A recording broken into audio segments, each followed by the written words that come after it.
त्याला एक मोबाईल अशी विनंती असणार आहे सरांचा कारकीर्द पाहिली तर महापौरापासून लोकसभा अध्यक्षापर्यंत सरांचा साहजिकच अत्यंत दुर्दैवी घटना आहे। आता तुम्ही जे विचारलं बरोबर आहे। मनोहर जोशी मुख्यमंत्री होते, मनोहर जोशी लोकसभेचे अध्यक्ष होते, मनोहर जोशी केंद्रीय मंत्री होते, पण त्याहीपेक्षा ते एक सच्चा शिवसैनिक होते।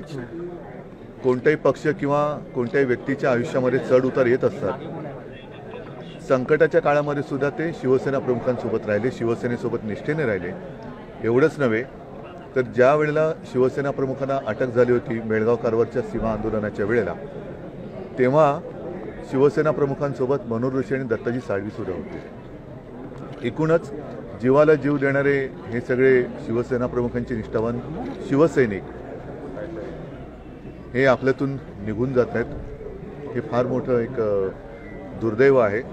आणि आज मी नेमका बुलढाण्याला आहे, मी आता निघालोच आहे मुंबईला। लवकरात लवकर मी पोहोचण्याचा प्रयत्न करतोय, पण पूर्ण शिवसेनेच्या वतीने, शिवसेना परिवाराच्या वतीने आणि साहजिकच आहे ठाकरे कुटुंबियांच्या वतीने मनोहर जोशीजींना मी भावपूर्ण श्रद्धांजली अर्पण करतो।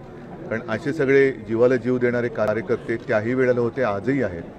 म्हणून शिवसेना ही प्रत्येक वेळेला संकटावरती मात करून पुन्हा उभारी घेऊन उभी राहते। पक्षाच्या स्थापनेपासून बाळासाहेबांसोबत सर होते आणि आज पक्षाचं अशी घटना आहे पक्षाची की पक्षामध्ये फुटी झाल्या आहेत, त्याच्यानंतर देखील सर आपल्या सोबतच कायम होते। मग ती उणीव कुठेतरी भासेल का शिवसेनेला? मी तुम्हाला म्हटलं ना की ही पहिली फळी, मनोहर जोशी हे शिवसेना नेत्यामधील पहिल्या फळीतले शिवसेना प्रमुखांचे सहकारी आणि त्या सगळ्यांपासून स्फूर्ती घेऊन आज सुद्धा तरुण शिवसैनिक हे काम करत आहेत। आणि त्याचमुळे आपण बघतात की शिवसेनेवरती आत्तासुद्धा संपवण्याचा जरी प्रयत्न केला तरी शिवसेना संपत नाही, उलट ती वाढते।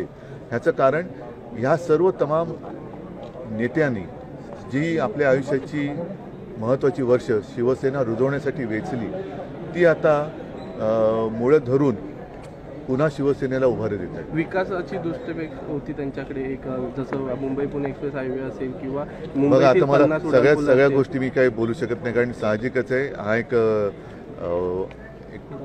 दुःखद क्षण आहे। त्याच्यामुळे सगळ्या गोष्टी आता बोलणं मला पण अवघड होतंय।